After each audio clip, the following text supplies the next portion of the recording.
পিছিয়ে থাকলে হবে নাকি? এখনো যদি তোমরা গা বাঁচিয়ে চলতে যাও, এখনো যদি হিন্দুরা এক না হয়, এখনো যদি হাতে হাত দিয়ে না বাঁচো, ব্রাহ্মণ ক্ষত্রিয় বৈশ্য শূদ্র হাড়ি মুচি মেথর তেলি কামার ডোম চামার, এখনো পর্যন্ত যদি হাতে হাত দিয়ে না বাঁচো, আমি আমার কথাটা মিলিয়ে নিও, সেদিন হয়তো আমি থাকবো না, আজ থেকে 20 বছর পরে হলেও এই ময়লা খোলাটা সন্দেশখালিতে পরিণত হয়ে যাবে। তোমাদের মধ্যে কেন ভেদ থাকবে? একটা মুসলমান বাড়ির ছেলেকে একটা চড় দিয়ে দিলে পুরো মুসলমান পাড়া ঝাঁপিয়ে চলে আসে, আমাদের ছেলেকে মারলে কি জন্যে? একটা হিন্দু বাড়ির ছেলে রাস্তায় পা ভেঙে পড়ে থাকলে কেউ তাকে বাঁচাবার জন্য ছুটে যায় না, পাশ কাটিয়ে চলে যায়। কেন যাবে? কেন যাবে? ছুটে যাবে। আর শোনো, বাড়ির ছেলে মেয়েদেরকে তুলসীর মালা পরাবে, নিজেরাও পরবে। তুলসীর হার যে না পরে ছাড়, বৃথা জন্ম গেল তার। অনেকে আমাকে বলেছে, কৃষ্ণবাবু আমি যে মাছ খাই, খাও মাছ খাও, মালাটাও পরো, তবে যারা আমিষ খাও মালাটা কণ্ঠের থেকে নামিয়ে পড়বে, যারা নিরামিষ খাও মালাটা কণ্ঠের সঙ্গে লাগিয়ে পড়বে। পড়তে বলছি কেন জানো?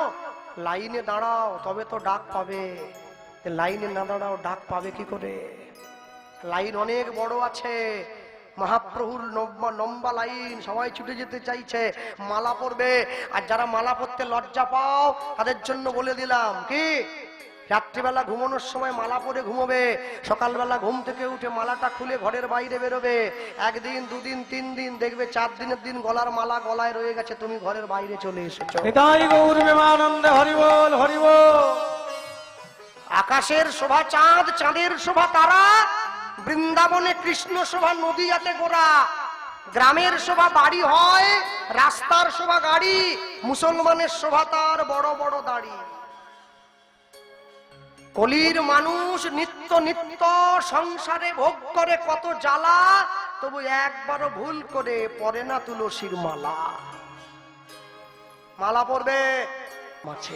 আশ্চর্য কি, এখনো পর্যন্ত আমাকে দেখতে হচ্ছে, এটা নিয়ে 3 বছর হয়ে গেল ময়লা খোলা হরিবাসর, এখনো পর্যন্ত মন্দিরটা তৈরি হলো না। এটা সব থেকে বড় লজ্জার, সব থেকে বড় লজ্জা। শুধু আসছ, আলু পটলের রসা দিয়ে অন্ন পাচ্ছ, বাড়ি গিয়ে জামা কাপড় খুলে শুয়ে পড়ছ, সামনের বছর কমিটি চলিয়ে গেল 100 টাকা দিয়ে। না, যে গ্রামে 50টা মুসলিম বাড়ি থাকে একটা মসজিদ হয়ে যায়, যে গ্রামে 500 হিন্দু বাড়ি থাকে একটা মন্দির তৈরি হয় না। কেন? দায়িত্ব নিতে হবে তো। ভগবানকে প্রণাম করে প্রতিজ্ঞা করে বাড়ি যাবে আজকে কীর্তন শুনে, 1 বছরের মধ্যে ময়লা খোলা রাধা গোবিন্দের মন্দিরটা যেন তৈরি হয়ে যায়। আমি আসি চাই আর না আসি। আর মনে রাখবে, শুধু মন্দির তৈরি হলে হবে না, গ্রামের সকলে মিলে ভিক্ষা দিয়ে মাধুকুরি দিয়ে, আমি চাঁদা বলবো না, চাঁদা তো কালী পূজায় তোলা, ভিক্ষা দিয়ে মাধুকুরি করে মন্দিরের উপরে একটা মাইক আর মেশিন লাগাবে। আমার ইসলাম ধর্মের ভাইয়েরা ভোর 5টায় নামাজ পড়ে, আমাদের ময়লা খোলার হিন্দু মন্দিরে ভোর 4টে থেকে ভগবানের নাম সংকীর্তন বাজবে। হরি বল হরি বল হরি বল। আমি যেখানটায় বলতেছিলাম সবাইকে, আপনাদের এইদিকে তো ঘোষের সংখ্যা বেশি আছে, মনে রাখবেন, আমাদের বাংলায় যারা গরুর দুধ বিক্রি করে, গরু পালন করে, ওদেরকে বলে গয়লা। আর বৃন্দাবনে যারা গরু পালন করে ওদেরকে বলে গোয়ালা। গয়লা আর গোয়ালার তফাৎ আছে। তফাৎ কি জানেন? দেখবেন যারা গয়লা হয়, গরুর বাছুরটাকে সামনে ধরে এরকম করে, বাছুরটাকে দূরে খুঁটোতে বেঁধে রাখে। বাছুরটাকে দেখে ওর মা স্তনে দুগ্ধ নিয়ে আসে, জানে আমার ছেলে খাবে। সেই সময় মালিক গিয়ে দুধটা বাট থেকে দুইয়ে নেয়। দুধ দুয়ানো হয়ে গেলে তারপরে গরুটাকে, বাছুরটাকে ছেড়ে দেয়, গরুর কাছে পাঠিয়ে দেয়। একে বলে গয়লা। আর বৃন্দাবনে যারা আছে ওদেরকে বলে গোয়ালা। গোয়ালা কারা জানো? যারা দুধ নিজেরা দহন করার আগে আগে বাছুরটাকে ছেড়ে দেয়, বাছুরটা গিয়ে পেট ভর্তি করে দুধ খায়, তারপরে মা গিয়ে দুধটা দহন করে নেয়, তাকে বলে গোয়ালা। দুটো কর্মের মধ্যে অনেক তফাৎ আছে, দুটো জায়গার মধ্যে অনেক তফাৎ আছে, মনে রাখবে। এই যে ট্রেনটা চলছে, কমিটির ছেলেরা বারবার ধরে মাইকে ঘোষণা করছে, ট্রেন দৌড়তে গেলে একটা রেলওয়ে ট্র্যাকের প্রয়োজন আছে, পাতের প্রয়োজন আছে, পাতের উপর দিয়ে ট্রেনটা ছুটে যায়। ট্রেন কি কোনোদিন মাটি দিয়ে ছুটে যেতে পারে? ভগবানের ভক্তি অর্জন করতে গেলে একটা নির্দিষ্ট পথ আছে ট্রেনের মতো, যে পথ ধরে এগোলে তবে ভগবানের ভক্তি অর্জন করা যায়, না হলে কোনোদিন করা যায় না। কেন জানো? যাদের বাড়িতে মন্দির আছে, ভগবানের মন্দির, আচ্ছা বলতে পারো আমায়, ভগবানের যে মন্দিরটা নিজেদের বাড়িতে আপনারা বানিয়েছেন কোটি কোটি টাকা, লাখ লাখ টাকা খরচ করে, আচ্ছা বলুন তো, যে মন্দির আপনারা বানিয়েছেন সেই মন্দিরের দাম বেশি, না যে মন্দির ভগবান আমাদেরকে দিয়ে পাঠিয়েছে সেই মন্দিরের দাম বেশি? আগে এই মন্দিরটার দাম বেশি। কেন? যা আছে ব্রহ্মাণ্ডে তা আছে দেহভাণ্ডে। এই মন্দিরটা ছিল বলে এই মন্দিরটা তৈরি হয়েছে, এই মন্দিরটা না থাকলে মন্দিরটা তৈরি হতো না। দাঁড়া, তাই যদি হবে তাহলে বলো, যে মন্দির মানুষ তৈরি করে লক্ষ লক্ষ টাকা দিয়ে, ইট কাঠ চুন সুরকি দিয়ে, পাথর দিয়ে, টাইলস দিয়ে, মার্বেল দিয়ে, যে মন্দির মানুষ তৈরি করে সেই মন্দিরে প্রত্যেকদিন সন্ধ্যেবেলা করে কি জ্বালায়? ধূপ, ধুনো, প্রদীপ, কর্পূর, ভগবানের আরতি হয়। যে মন্দির মানুষ তৈরি করে সেই মন্দিরে ধূপ জ্বালায়, আর যে মন্দির ভগবান দিয়ে পাঠিয়েছে সেই মন্দিরে বান্ডিল বান্ডিল বিড়ি জ্বালিয়ে বসে আছে। যে মন্দির মানুষ তৈরি করেছে সেই মন্দিরে ভগবানকে প্রত্যেকদিন সেবা দেয়, মোচার ঘন্ট, ডাল, শুক্তো, পনির। যে মন্দিরে ভগবানকে তোমরা বসিয়েছ সেই মন্দিরে ভগবানকে মোচার ঘন্ট, পনির দিলে, আর যে হৃদয় মন্দিরে ভগবান বসে আছে সেই মন্দিরে কেজি কেজি খাসির মাংস ঢুকিয়ে দিলে। মানুষের অন্তর থেকে ঈশ্বরের সত্তা অবলুপ্ত হলে মনুষ্যত্ব পশুত্বে পরিণত হয়, এটা মিলিয়ে নাও। এই হৃদয় মন্দির থেকে যদি ভগবান চলে যায় তাহলে আমাদের মনুষ্যত্ব আমাদের কাছ থেকে হারিয়ে চলে যাবে, আমরা নিজেদের সত্যকে চিনতে পারবো না। হ্যাঁ, লিখতে গিয়ে বিখ্যাত লেখকের একটা গান ছিল, আমি ছোট্ট করে শুধু মনে করিয়ে দেব আপনাদের। হ্যাঁ, শুধু ছোট্ট করে মনে করিয়ে দেবো। আমি এক লাইন প্রথমে মনে করিয়ে দিই। একটা গান আপনারা সকলে শুনেছেন, সব জায়গায় বলতে গিয়ে দেখবেন অনেক সময় অনেক মানুষে গেয়ে থাকতো, কি ওরে আরে কতদিন, আছে না, থাকবি ভুলে সেই মধুমাখা হরে কৃষ্ণ না, নামে আছে গয়া কাশী, নামের মাঝে বৃন্দাবন ধাম। হ্যাঁ, সবসময়ের জন্য মনে রাখবেন, জীবনের প্রকৃত উদ্দেশ্য যদি বুঝতে না পারেন আপনাকে কিন্তু জীবন থেকে পিছিয়ে যেতে হবে। আর জীবন থেকে যদি একবার পিছিয়ে চলে যান তাহলে জীবনের প্রকৃত লক্ষ্যে গিয়ে আপনি কোনোদিন পৌঁছাতে পারবেন না।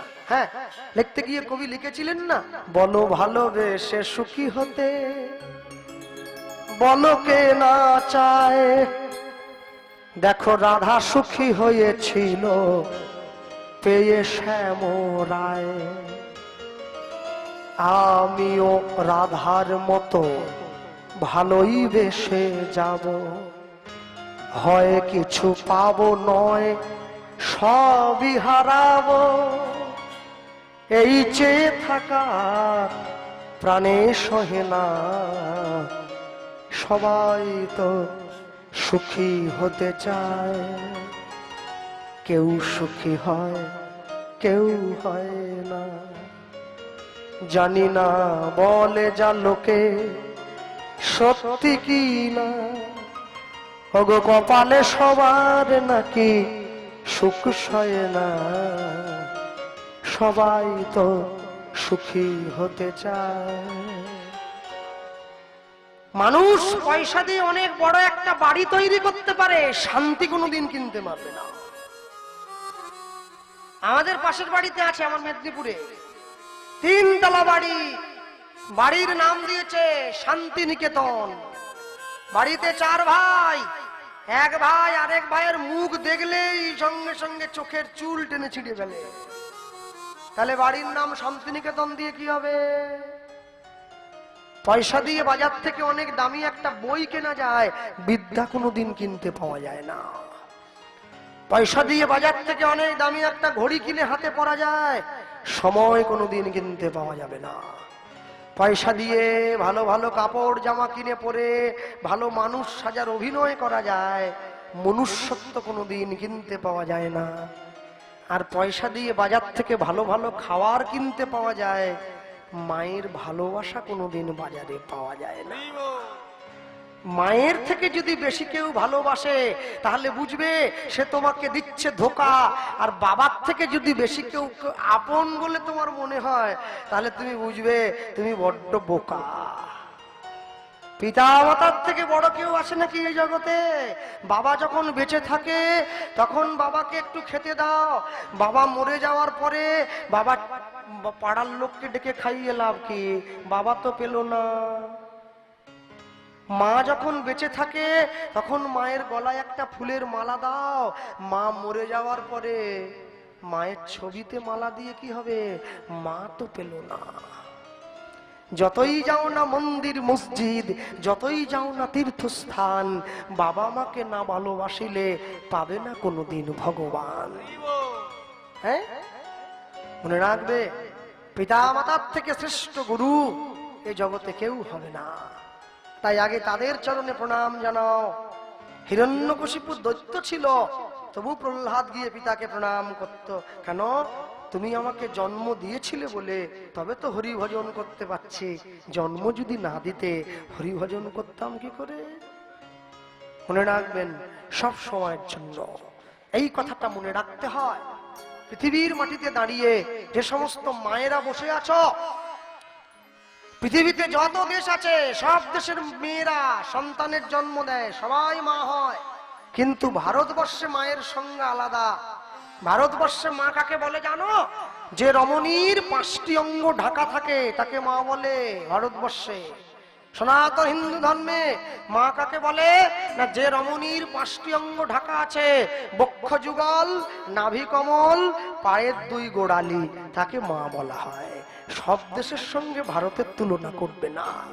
হ্যাঁ, হে বঙ্গ ভান্ডারে বিবিধ রতন, তা সবে অবদ আমি অবহেলা করি, পরধন লোভে মত্ত করিনু ভ্রমণ, পরদেশে ভিক্ষাবৃত্তি কুক্ষণে আচরি, কাটাইনু বহুদিন সুখ পরিহরি। হ্যাঁ, ভগবান পর্যন্ত মায়ের কথা মনে পড়ছে। কি লিখছেন বৈষ্ণব মহাজন? ও গয়াজ মাঠে আমাদের উলুধ্বনি। ক্যামেরাটা ঘোরাও।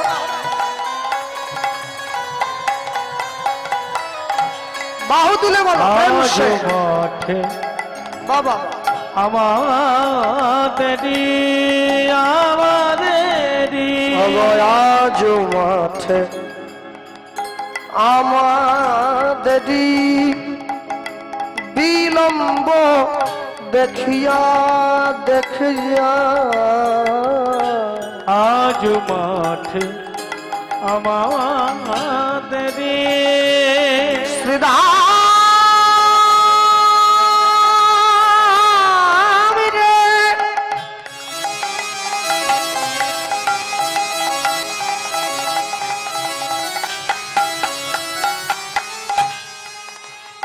শ্রীরাম রে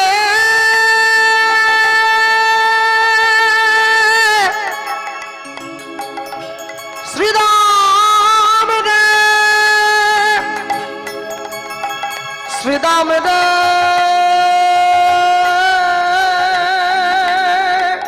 শ্রীরাম রে পরে প্রাণের শ্রীরাম, শ্রীরাম রে শ্রীরাম রে আজ মাঠে নিতাই গৌর হরি হরি বল। অগ বিলম্ব দেখিয়া ওগো হেন বুঝি কাঁদে মায় পথ পানে চাইয়া। হেন বুঝি কাঁদে মা পথ পানে চাইয়া। শ্রীদাম মা কাঁদানো ভালো না রে, সিদামে মা কাঁদানো ভালো নাই রে। শ্রীদাম মা কাঁদানো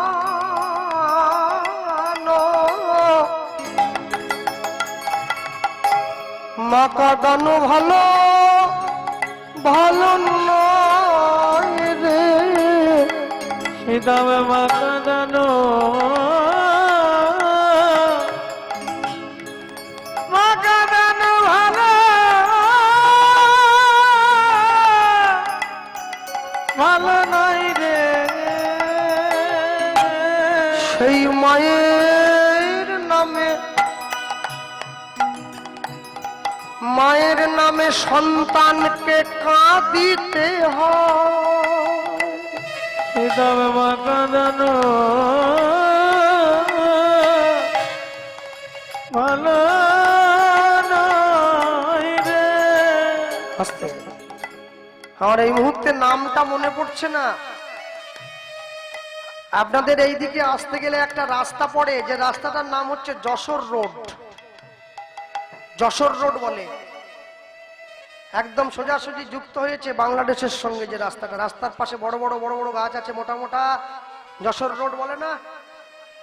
হ্যাঁ, ওই যশোর রোডটা বানিয়েছিল বাংলাদেশের এক জমিদার, তার নামটা এই মুহূর্তে মনে পড়ছে না। কেন জানেন?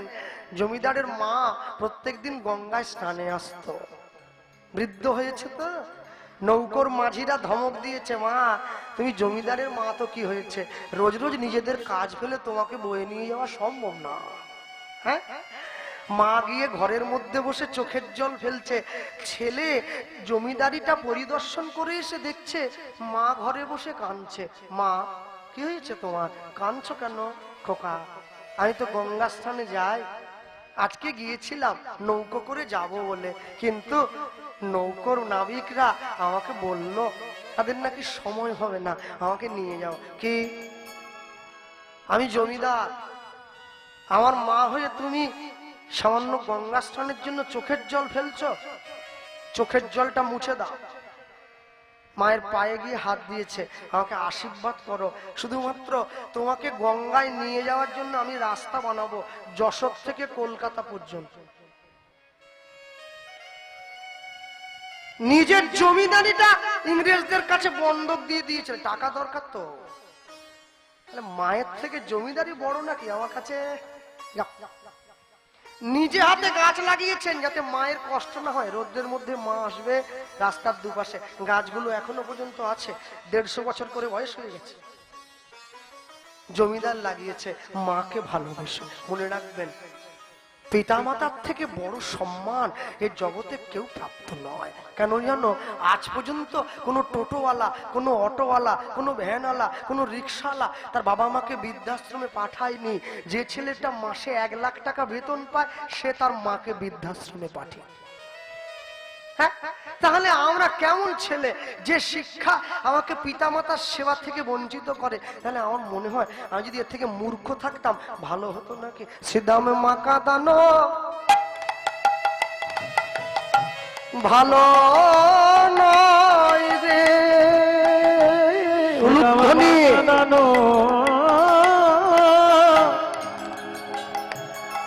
ভালো। আমাকে অনেকে বলে, কৃষ্ণদা মন যদি ঠিক থাকে না ওইসব মালা ফালার দরকার হয়নি। মন ঠিক থাকলে সব ঠিক। মন চাঙ্গা হলে প্যান্টের পকেটে গঙ্গা। ইস, গঙ্গা যেন মাসির মেয়ে, পকেটে ঢুকি দিয়ে চলে যাচ্ছে। মন ঠিক থাকলে সব ঠিক।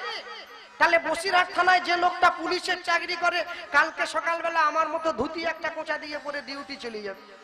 বড়বাবু জিজ্ঞাসা করবে, কি ব্যাপার, তোমার ড্রেস কোথায়? বলে, স্যার মন যদি পুলিশ থাকে না,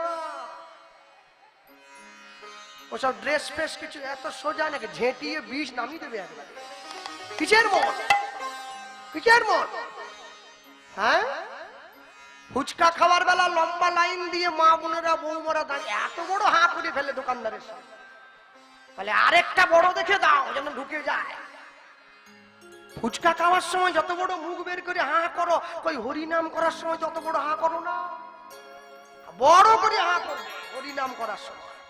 আর ওই সব্বনেশে সিরিয়াল গুলো বাদ দাও, ওই ঘর ভাঙা সিরিয়াল, অনুরাগের ছোঁয়া না, ও শয়তানের ছায়া, ও বাদ দাও।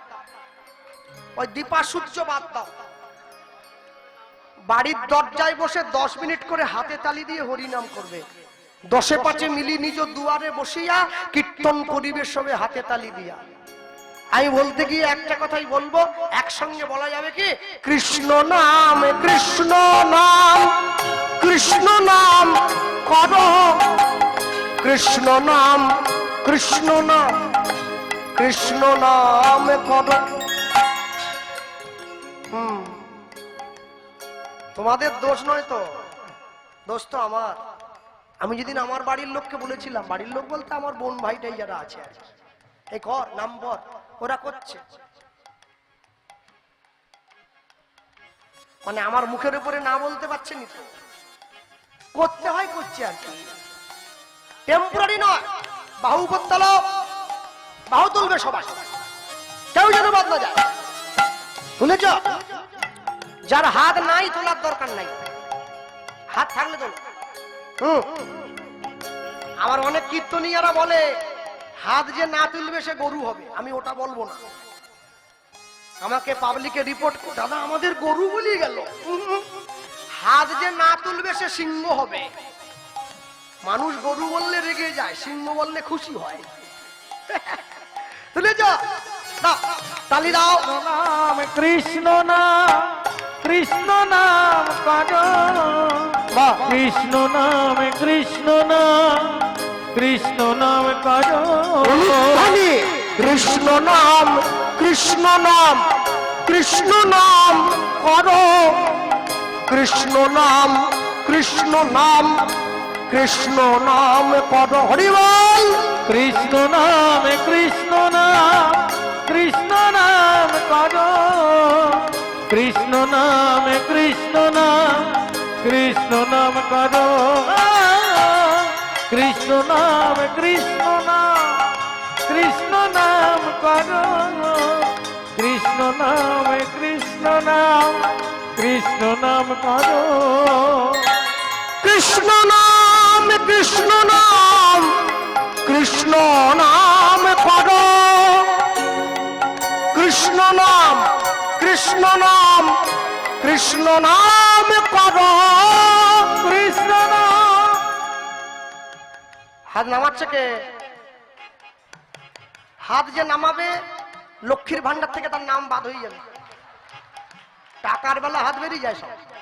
বলো কৃষ্ণ নাম কৃষ্ণ নাম কৃষ্ণ নাম করো, কৃষ্ণ নাম কৃষ্ণ নাম হরি নাম করো, কৃষ্ণ নাম কৃষ্ণ নাম কৃষ্ণ নাম করো, কৃষ্ণ নাম কৃষ্ণ নাম কৃষ্ণ নাম করো, কৃষ্ণ নাম কৃষ্ণ নাম কৃষ্ণ নাম করো, কৃষ্ণ নাম কৃষ্ণ নাম কৃষ্ণ নাম করো। হরি হরি বল। কৃষ্ণ নাম করো, কৃষ্ণ নাম কৃষ্ণ নাম কৃষ্ণ নাম করো, কৃষ্ণ নাম কৃষ্ণ নাম কৃষ্ণ নাম করো, কৃষ্ণ নাম কৃষ্ণ নাম কৃষ্ণ নাম করো, কৃষ্ণ নাম কৃষ্ণ নাম নিতাই গৌরাঙ্গ হরি বল।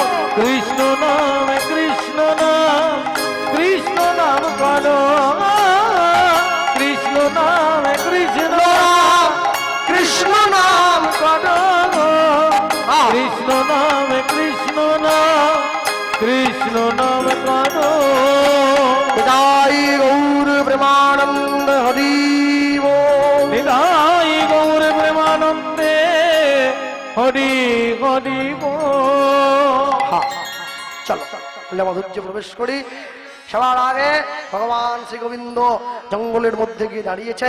শ্রীরাম সুদাম রাম বসুদাম সুবল মহাবল সুবাহু মহাবাহু স্তক কৃষ্ণ অর্জুন লবঙ্গ মধুমঙ্গল। এই যে 12 জন সখা, 12 জন উপসখা সবাইকে সঙ্গে নিয়েছে। এবার নিয়ে ভগবান সব সখাদেরকে বলছে, শ্রীরাম এবার জড়ো কর, গরুর পালগুলোকে জড়ো কর, আবদ্ধ করে ফিরব। এইখানে আমরা কীর্তনের সম্মান রক্ষার্থে ছোট্ট করে একটু বিলম্বিত লয়ের গানটা শুনে নেব। কীর্তনকে সম্মান জানাবো, মহাজনী পদ সম্মান জানানোর পরে তারপরে আমরা লীলা মাধুর্যে প্রবেশ করব। মনে রাখবেন, যারা জ্ঞানী গুণীজন বসে আছেন, কীর্তন কিন্তু ইউটিউব থেকে নকল করে গাওয়া যায় না বলবো না, কিন্তু এই যে বড় তালের গান, যাকে বিলম্বিত লয়ের গান বলে, এটা কিন্তু ইউটিউব থেকে নকল করে গাওয়া যায় না। এটা গুরু ধরে শিখতে হয়, আর এর জন্যই যেতে হবে। কোথায় যেতে হবে? গুরুচরণে আশ্রয় করতে হবে। হ্যাঁ, আর শুনবো ছোট্ট করে তেওর গান শুনবো, 14 মাত্রা অল্প করে শুনবো। পাল জড়ো পাল জড়ো করো, বাজা ভালো করে বাজা, একটু শুনবে বাবা বলছেন। পাল জড়ো পাল জড়ো করো করো শ্রীরাম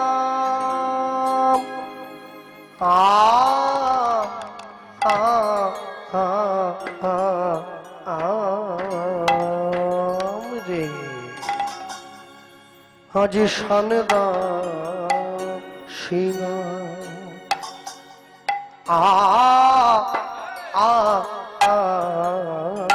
পাল জড়ো পাল জড়ো করো করো শ্রীরাম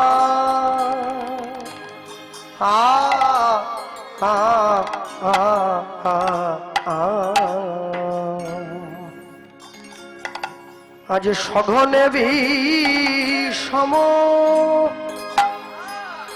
ও ও ও ও খাই আজ নাম করে মায়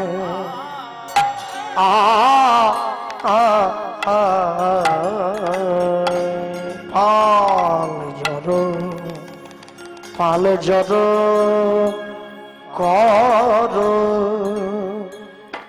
করো শ্রীরাম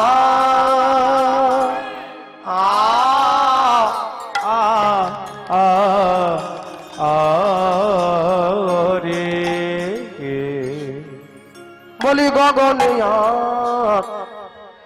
বেলা না আই ভাই, বলি এবার ঘরে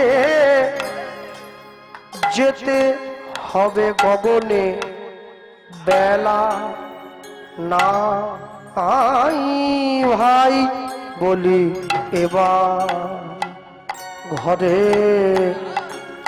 যেতে হবে গগনে বেলা না আই ভাই, বলি এবার ঘরে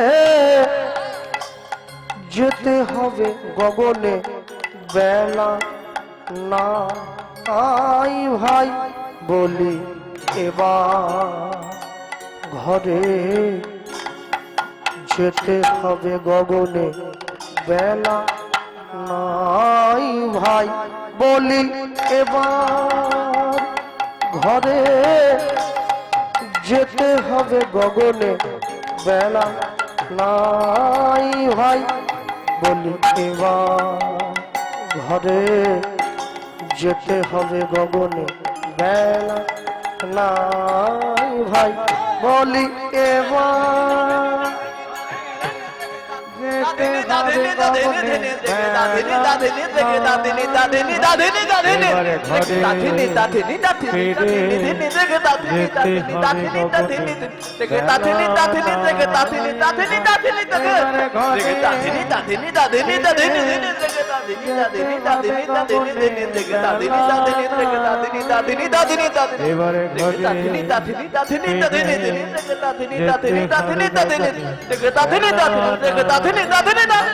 এবারে ঘরে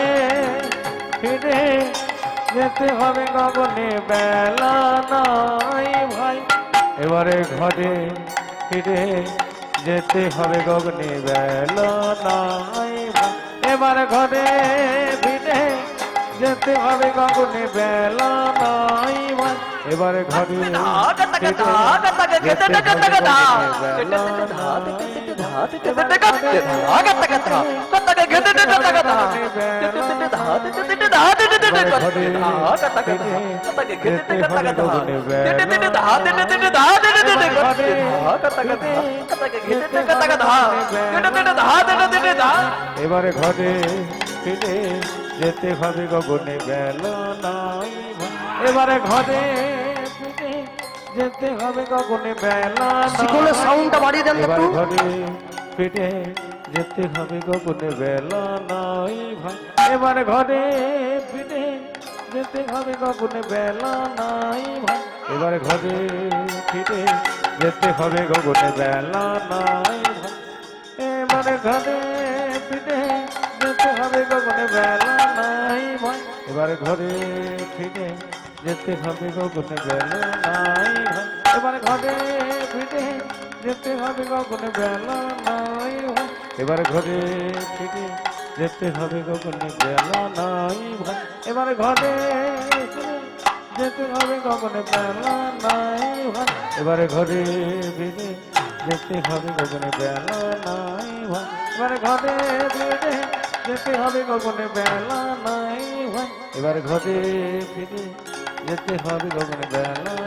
ভাই ঘরে ফিরে যেতে হবে গগনে বেলা নাই ভাই এবারে ঘরে ফিরে যেতে হবে গগনে বেলা নাই ভাই এবারে ঘরে ফিরে যেতে হবে গগনে বেলা নাই ভাই এবারে ঘরে ফিরে যেতে হবে গগনে বেলা নাই ভাই এবারে ঘরে ফিরে যেতে হবে গগনে বেলা নাই ভাই এবারে ঘরে ফিরে যেতে হবে গগনে বেলা নাই ভাই এবারে ঘরে ফিরে যেতে হবে গগনে বেলা নাই ভাই এবারে ঘরে ফিরে যেতে হবে গগনে বেলা নাই ভাই এবার ঘরে ফিরে যেতে হবে গগনে বেলা নাই ভাই এবার ঘরে ফিরে যেতে হবে গগনে বেলা নাই বলি ঘরে ফিরে যেতে হবে গগনে বেলা নাই ভাই বলি ঘরে ফিরে যেতে হবে গগনে বেলা নাই ভাই এবার ঘরে ফিরে যেতে হবে গগনে বেলা নাই এবার ঘরে ফিরে যেতে হবে গগনে বেলা নাই ভাই পাল পালে চলো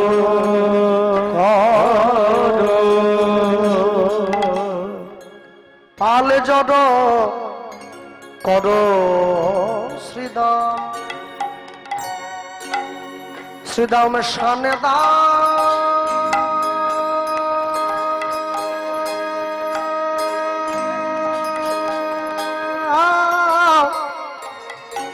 সিংহা উলুধ্বনি নিদায়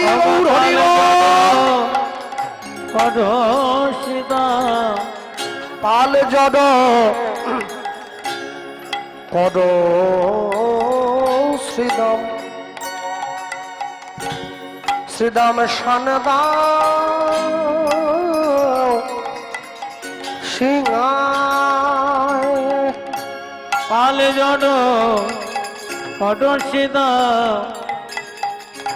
সানে দশিঙ্গায় বলি সঘনে বিষম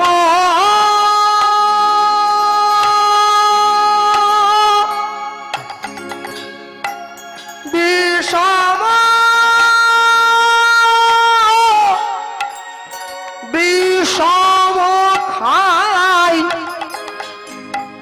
নাম করে মায় অবসানে বিষম খায়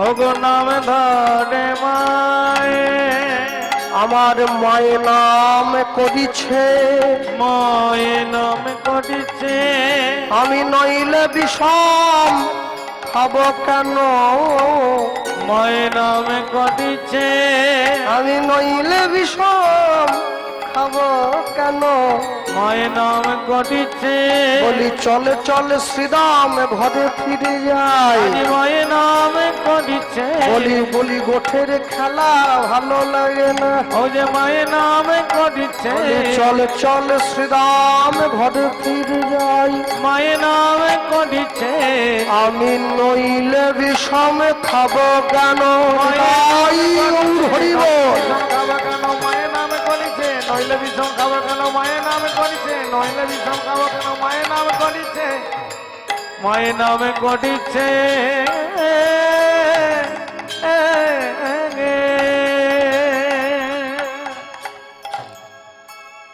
ভগবান শ্রী গোবিন্দ গোঠের খেলা খেলতে খেলতে মাঠে নিয়ে গিয়ে আর যখন বিষম খেয়ে গিয়েছে আর সঙ্গে সঙ্গে বলছে শ্রীরাম তুই ঘরে ফিরে চলো আমার ভালো লাগে না আস্তে বসো বসো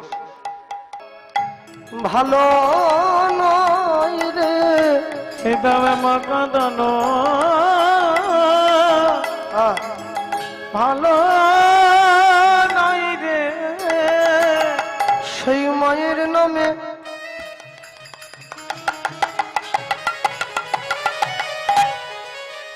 মায়ের নামে সন্তানকে কাঁদিতে হয় সীতাম মকাদন ভালো নাই রে বলে মায়ের চরণ ছুঁয়ে আশীর্বাদ নিতে হয় শ্রীরাম মকাদন ভালো নাই রে সারা ভারতবর্ষের শ্রেষ্ঠ রাষ্ট্রপতি ডক্টর এপিজে আব্দুল কালাম মুসলমান তো আবুল ফকির জয়নুল্লাহ বেদিন কালাম আজাদ ছোট করে এপিজে আব্দুল কালাম প্রত্যেকদিন আব্দুল কালামের মা আব্দুল কালামকে একটা করে পোড়া রুটি দিতেন ইচ্ছে করে পুড়িয়ে দিতেন রুটিটা একদিনকে ছেলে খেতে বসে মাকে বলছে মা তুমি ইচ্ছে করে রোজ রোজ রুটিটা পুড়িয়ে দাও আমি প্রথম ভেবেছিলাম ভুল করে পুড়ে গিয়েছে তুমি রোজ ইচ্ছে করে পুড়িয়ে দাও কেন মা মা কি বললো জানেন খোকা এই রুটিটা যেমন আগুনে পুড়ে গিয়েছে তুই যদি দুঃখের আগুনে না পুড়িস জগতের মানুষের মুখে হাসি ফোটাবি কি করে তবে তো ছেলেটা আব্দুল কালাম হয়েছে সূর্যের মতো তেজ ধরতে গেলে তোমাকে সূর্যের মতো পুড়তে হবে তা না হলে তুমি তেজ দেবে কি করে ধূপটা নিজে পুড়ে গিয়ে পুরো মন্দিরটাকে গন্ধ দেয় যে প্রদীপের আলোয় পুরো মন্দিরটা আলোকিত হয়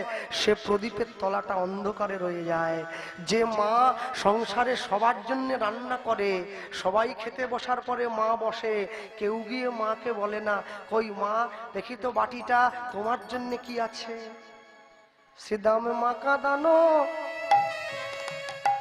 তবে হ্যাঁ আমার মা এসেছে শরীরটা ভালো নয় তো শুয়ে আছে কালকে অনেক দূরে ছিলাম আপনাদের এখান থেকে 350 কিলোমিটার দূর আমি গাড়ি চালিয়ে এসে বাঁকুড়াতে ছিলাম শালতোড়া থেকে আরো 30 কিলোমিটার পুরুলিয়ার কাছাকাছি ছিলাম রাত্রি 2টোর সময় গাড়ি ছেড়েছি সকালে এসেছি আমার সম্প্রদায় এসেছিল আমি আমার দিদি বাড়ির সামনে আছে কাটিয়াহাট ওইখানে ছিলাম